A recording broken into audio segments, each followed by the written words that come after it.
Halo semua, gimana kabar kalian? Semoga kabar kalian baik ya.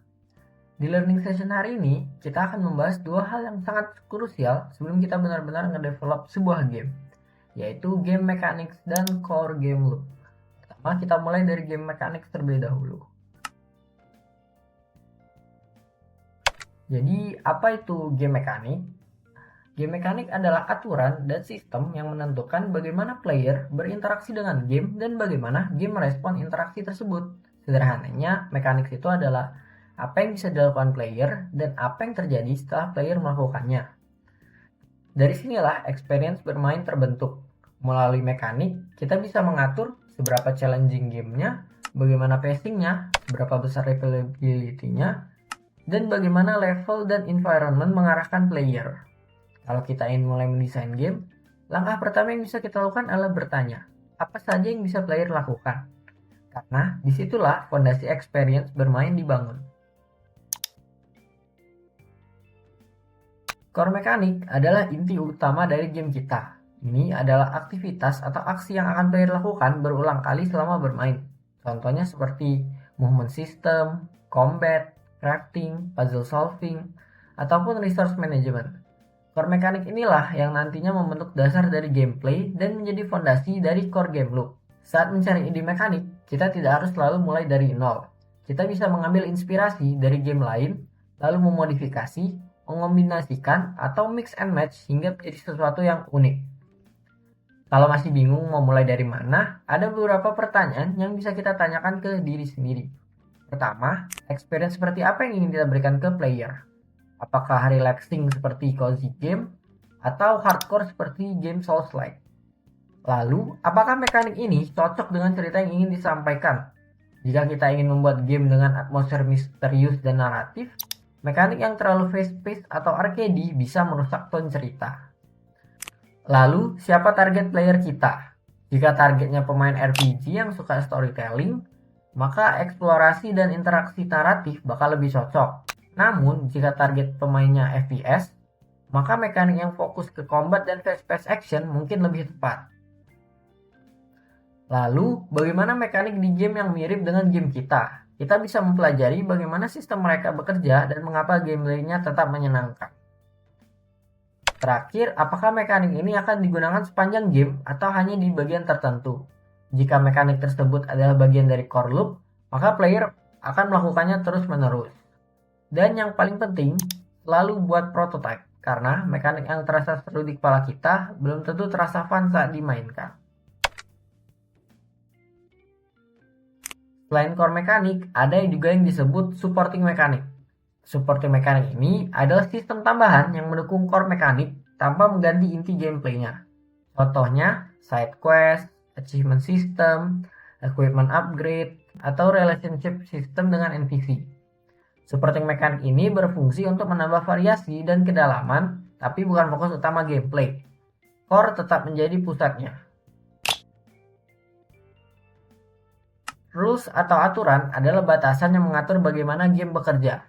Rules menentukan apa yang boleh dilakukan player, apa yang tidak boleh dilakukan player, bagaimana win dan lose conditionnya, bagaimana progression berjalan. Rules yang konsisten membuat game terasa fair dan mudah dipahami. Beberapa hal yang perlu dipikirkan saat membuat rules. Pertama, apa tujuan utama gamenya? Lalu, apa saja aksi yang tersedia untuk player? Selanjutnya, apa yang terjadi jika player gagal memenuhi kondisi tersebut? Lalu, apakah rules ini terasa adil dan tidak membuat frustasi player? Terakhir, bagaimana player mempelajari rules tersebut? Game yang baik biasanya menyampaikan rules lewat tutorial, user interface, ataupun lewat pengalaman bermain itu sendiri. Interaksi menentukan bagaimana player terhubung dengan dunia game. Interaksi yang baik membuat player merasa bahwa tindakan mereka memiliki impact ke dunia gamenya. Contohnya, menyerang musuh, maka musuhnya akan bereaksi. Atau jika kita menanam benih, maka tanamannya akan tumbuh seiring dengan berjalannya waktu. Jadi, kalau aksi player terasa tidak berimpact, maka game akan terasa kosong. Feedback adalah cara game memberitahu player tentang apa yang sedang terjadi. Feedback dapat berupa visual seperti animasi, perubahan warna, atau status efek. Ada juga audio misalnya sound effect saat terkena damage, lompat, atau menyerang. Ada juga musik saat menang atau saat situasi berubah.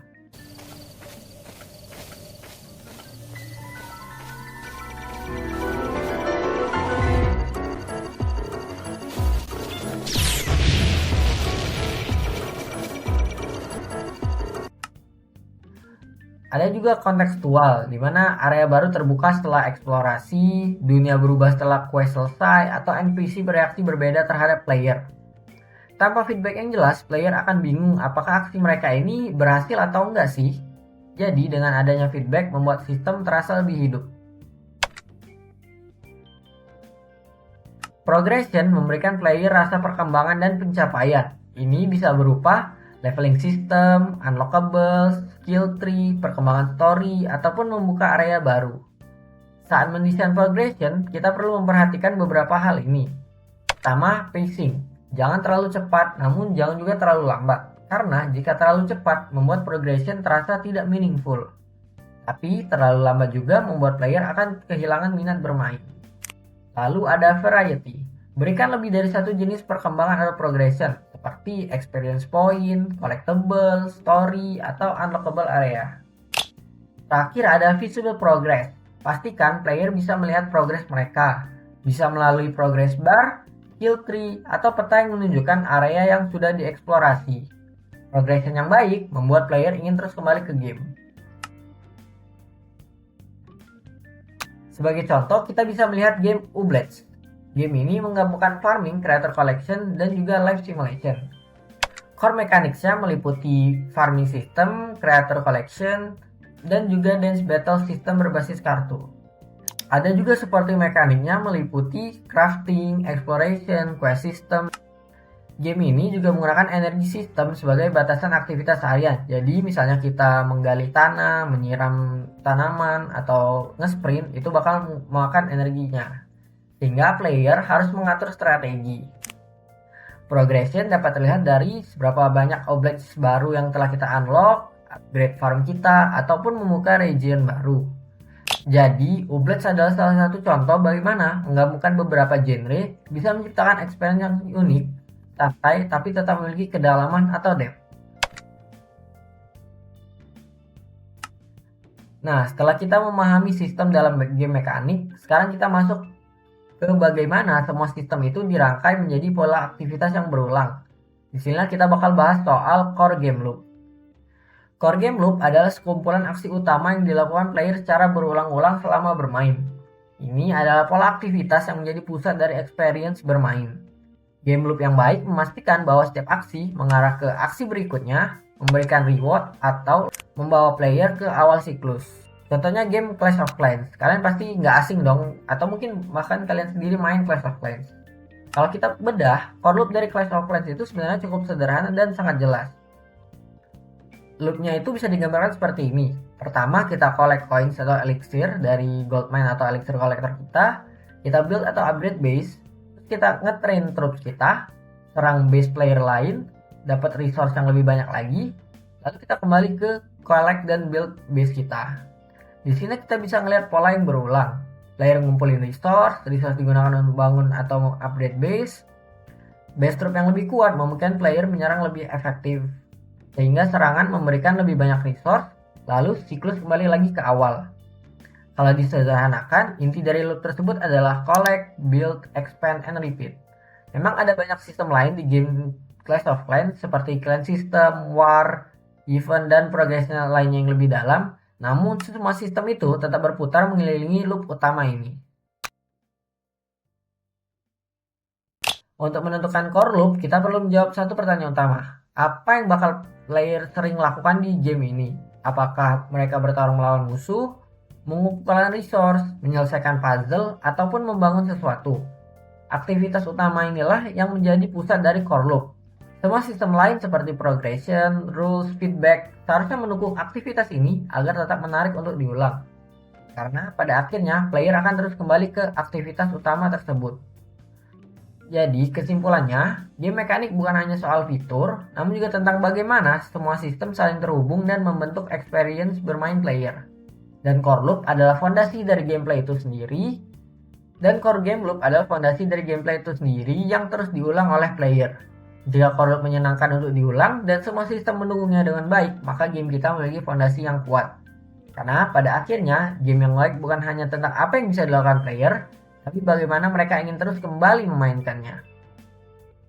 Oke guys, mungkin itu aja untuk learning session hari ini kita soal game mechanics dan core loop. I'll see you in the next learning session guys.